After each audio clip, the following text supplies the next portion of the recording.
Hey there. Ever feel like you're staring at data and it has all these secret handshakes you're just not in on?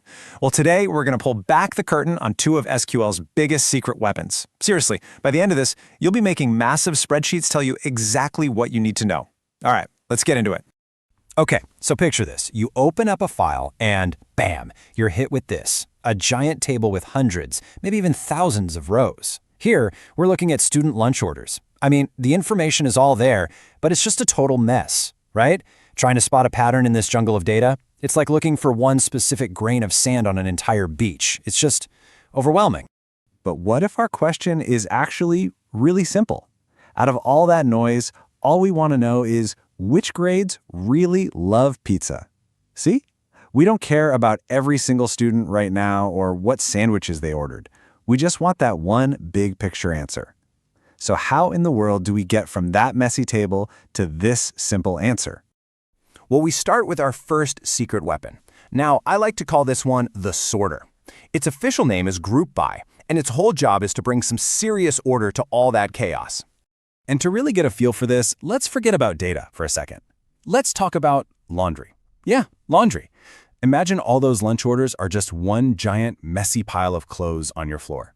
You know the one, socks mixed with shirts, jeans all tangled up, everything's a jumble.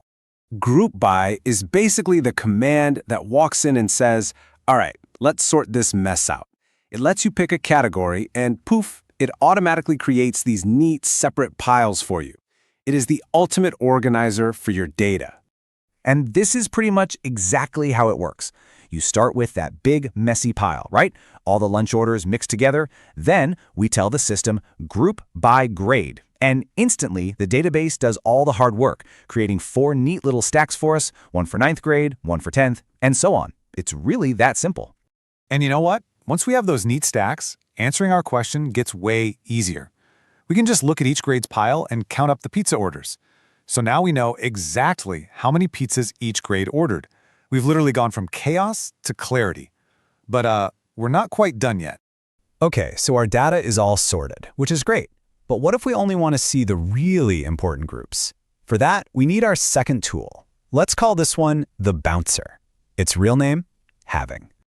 The whole idea here is simple. Just because we have a pile for every single grade doesn't mean we care about all of them equally. We're on the hunt for the true pizza fanatics, right?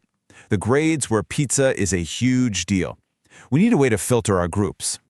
And that is exactly what having does. Now think about this analogy for a sec.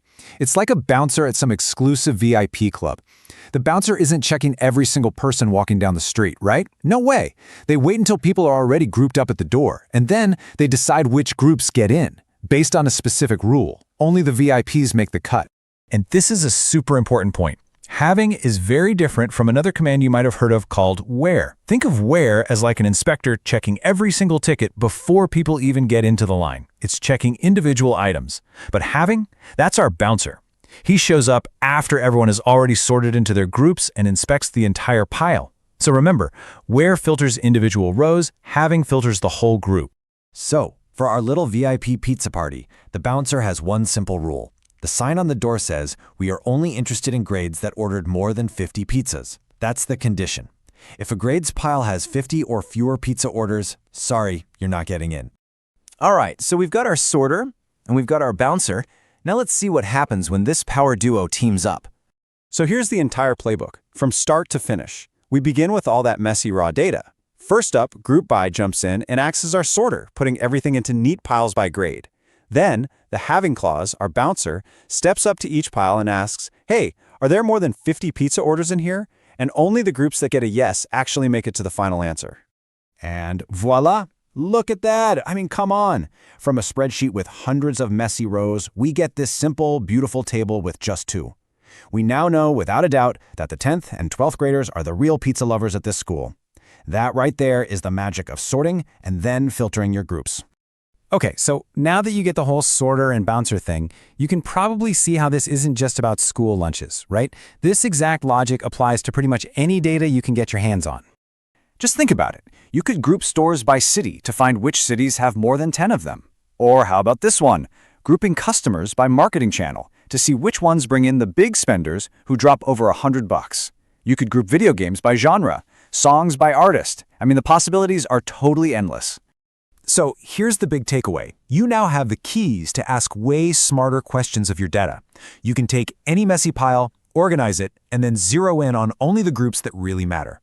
So I'll leave you with this question. Now that you have this power, what's the first thing you'd want to find out?